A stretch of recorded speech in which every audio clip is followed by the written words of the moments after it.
আসসালামু আলাইকুম ওরহমতুল্লাহ। রিসেন্টলি কি আপনার ফেসবুক পেজ কিংবা প্রোফাইলের মধ্যে এই লেখা দেখাচ্ছে?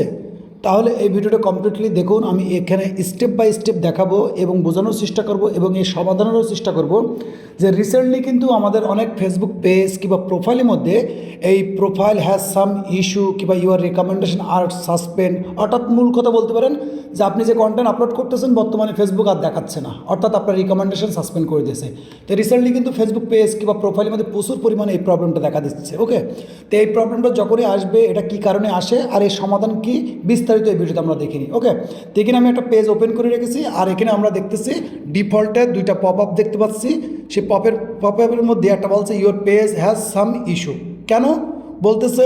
এখানেই বলছে আমাদের যে টেকনোলজি আছে, এখানে যদি লক্ষ্য করেন তারা পপ আপের মধ্যে বলে দিয়েছে যে আমাদের যে টেকনোলজি আছে সেই টেকনোলজি ডিটেক্ট করেছে যে আপনি ফেসবুকের যে রিকমেন্ডেশন কিংবা গাইডলাইন্স আছে এই গাইডলাইন্সগুলো ফলো করতেছে না, অর্থাৎ আপনার কোনো না কোনো কন্টেন্ট কিংবা পোস্টের মধ্যে এই ধরনের রুলস মানতেছে না। ওকে, তো এখানে কিন্তু আপনার পেজটা সাম ইস্যু থাকতে পারে, অর্থাৎ আপনার পেজের মধ্যে সাম ইস্যু থাকতে পারে, আবার সরাসরি রিকমেন্ডেশন সাসপেন্ড। তো এটা আমরা যদি একটু বিস্তারিত দেখি, তা একটা ফাইন মোডের মধ্যে গেলাম। এখানে আসার পরে আপনি আরও বিস্তারিত দেখতে পারবেন। ওকে, এখানে বলতেছে, এখানে যদি একটু খেয়াল করেন, এটা বলতেছে যে আপনি ফেসবুক আপনার পেজের মধ্যে অনেক রুলস, মানে এক ধরনের বলতে পারেন মাল্টিপলের রুলস আপনি ভঙ্গ করতেছেন, আপনি রুলস ফলো করতেছেন না। এখন এটা সমাধান কি? সমাধান আছে, সর্বপ্রথম আপনাকে খেয়াল করতে হবে যে এই প্রবলেমটা কেন আসে। ওকে, এটার মানে কিন্তু এই নয় যে আপনার পেজ সাসপেন্ড হয়েছে, ব্র্যান্ড হয়ে গেছে, স্ট্রাইক পড়ছে, এরকম কিছু না। এর মূল কারণ হচ্ছে আপনার অনলি 5টা কারণ হতে পারে। এই 5টা কারণে কিন্তু আপনার এই পেজের মধ্যে এই প্রবলেম আসতে পারে। 1 নম্বরে হতে পারে আপনি রিইউজ কন্টেন্ট কিংবা সেম কন্টেন্ট বারবার আপলোড করতেছেন। ওকে, আবার হতে পারে আপনি কোনো ওয়াটারমার্ক, টিকটক বা ক্যাপকাটের ওয়াটারমার্ক সহকারে আপনি ভিডিও আপলোড করতেছেন। ওকে, আবার হতে পারে আপনি মিসলিডিং ক্যাপশন, মানে এক ধরনের আপনার কন্টেন্টের সাথে যায় না, আপনার কন্টেন্টের সাথে মিল নেই, এরকম ক্যাপশন বারবার আপনি ব্যবহার করছেন। আবার সেম টেমপ্লেট বারবার ব্যবহার করছেন। এমন হতে পারে যে আপনি অন্যের কন্টেন্ট ব্যবহার করেন। আবার অনেকে হতে পারে কিন্তু নিজের কন্টেন্টের উপরেও এই প্রবলেম আসে, কারণ কিছু ভুলের জন্য ওই যে ক্যাপশন, তারপরে আছে কি একই ট্যাগ হ্যাশট্যাগ বারবার ব্যবহার করছেন এইসব কারণে। তো এখন এই প্রবলেমটা যখনই আসবে এটা কিন্তু সমাধান খুব সহজ। ওকে, এটা সমাধানের জন্য কিন্তু বেশ কটা স্টেপ আছে। ওকে, কিন্তু এই জিনিসটা কিন্তু নর্মালে যখন আপনি পদক্ষেপ নেবেন, নর্মালে আপনি 14 দিন থেকে 21 দিন কিংবা 7 থেকে 14 দিন সময় লাগে, এমনকি 1 মাসের সময় লাগে, কিন্তু আপনি এটা যে স্টেপ বাই স্টেপ কাজ করতে পারেন সেটা কিন্তু সমাধান হয়ে যাবে। এর জন্য কি আপনার কন্টেন্টের মধ্যে খুঁজতে হবে। আপনার কন্টেন্টের মধ্যে যদি আপনি যান, আমি এখান থেকে আমার এই পেজের মধ্যে কন্টেন্ট অলরেডি ডিলিট করে দিয়েছি, আমি দেখি এরকম একটা পাই কিনা। তো এখানে যদি আমি যাই তো সেম বুঝতে পারবেন, এটা কিন্তু আপনার প্রোফাইল কিংবা এটা ইত্যাদি বিভিন্ন রকম জিনিসের জন্য আসতে পারে। তো এখান থেকে আমি বোঝানোর চেষ্টা করি।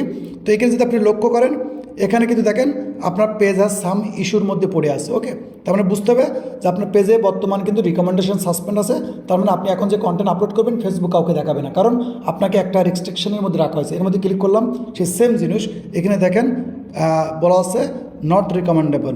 ওকে, তো এখানে যদি আপনি ক্লিক করেন সেই একই ইন্টারফেসে আসবো এবং আপনার করতে হবে কি আপনার কন্টেন্ট খুঁজে বের করতে হবে। ওকে, কন্টেন্টটা আছে কি আপনার কিছু কন্টেন্ট আছে যে কন্টেন্টগুলো কিন্তু আপনি যদি এখান থেকে আমি দেখাই এখানে পাওয়া যাবে না, আর কন্টেন্টগুলো একটু অন্যরকম।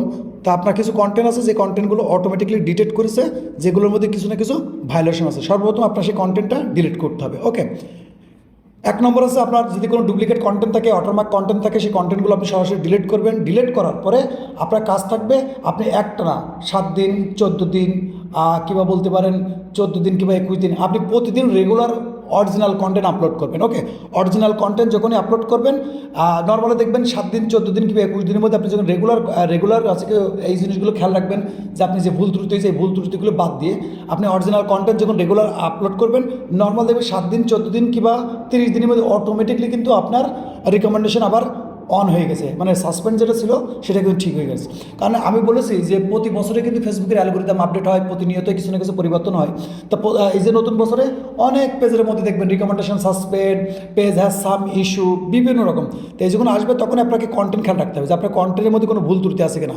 যখনই কন্টেন্ট ভুল ত্রুটি হবে সেখানেই কিন্তু এই প্রবলেমগুলো হবে। এই জন্য আপনার সর্বপ্রথম অরিজিনাল কন্টেন্ট আপলোড করতে হবে, মাঝে মধ্যে লাইভ ভিডিও আপলোড করবেন, রেগুলারভাবে অরিজিনাল কন্টেন্ট আপলোড করবেন, অন্যের কন্টেন্ট ব্যবহার করবেন না, সেম টাইটেল টাইটেল হ্যাশট্যাগ এগুলো বারবার ব্যবহার করবেন না, অর্থাৎ যে আপনার কন্টেন্টের সাথে মিল নেই এরকম হ্যাশট্যাগ ক্যাপশন এগুলো ব্যবহার করবেন না।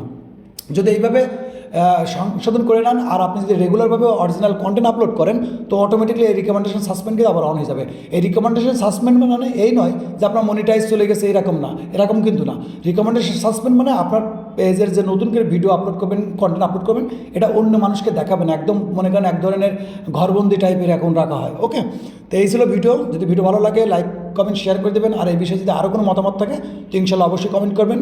ততক্ষণ ভালো থাকবেন এবং নিজের খেয়াল রাখবেন। আল্লাহ হাফেজ।